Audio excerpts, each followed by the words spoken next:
நண்பர்களுக்கு வணக்கம். கடந்த 2 வாரங்களுக்கு முன்னர் நெல் நடவு செஞ்ச வயலில் களைகளை நீக்கும் பொழுது இந்த காணொளி பதிவு பண்ணுறேன்.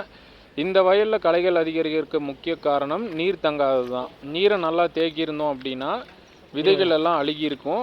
களைச்செடிகளோட விதைகள் அழுகுச்சுனாவே களைகள் குறையும். ஆனால் இந்த வயலில் தண்ணீர் உறிஞ்சிக்கிட்டே இருக்கும் அப்படிங்கிறதுனால களைகள் நிறையா மண்டிருச்சு. இதை நம்ம அப்படியே எடுத்து மண்ணுக்குள்ளே போட்டு அந்த இடத்துல பிரித்து விட்டு வந்துடுவோம். ஏன்னா வரப்பு பக்கத்தில் இருக்காது. வீசினோன்னா மறுபடியும் இன்னொரு இடத்துல விழுந்து இந்த களைகள் மறுபடியும் உயிர் பெற்று வளரும். களைகள் நீக்கிறதுனால நமக்கு என்னென்ன நன்மைன்னு பார்த்தீங்கன்னா, சத்துக்கள் பிரியாது, நம்ம கொடுக்குற உரமானது பயிர்களுக்கு முழுமையாக போகும். அதே மாதிரி மண்ணை நம்ம களைச்சி விட்டுறதுனால வேர்களுக்கு, நெல்லம்பயித்தோட வேர்களுக்கு சத்துக்களை இன்னும் வேகமாக எடுத்துக்கிறதுக்கு உதவுறோம் நம்ம. ஏன்னா சில இடத்துல மண் ரொம்ப இறுக்கமாக இருக்கும். இதே நம்ம களைகள் அதாவது களைச்சி விடுறோம் அப்படின்னாவே வேர்கள் நல்ல சத்துக்களை எடுத்துகிட்டு வேகமாக வளரும். களைகளை நீக்கிறதுனால நோய் தொற்று ரொம்ப குறையும். ஏன்னா சில களைகளுக்கு வர நோய் நெல்லுக்கும் வரும்.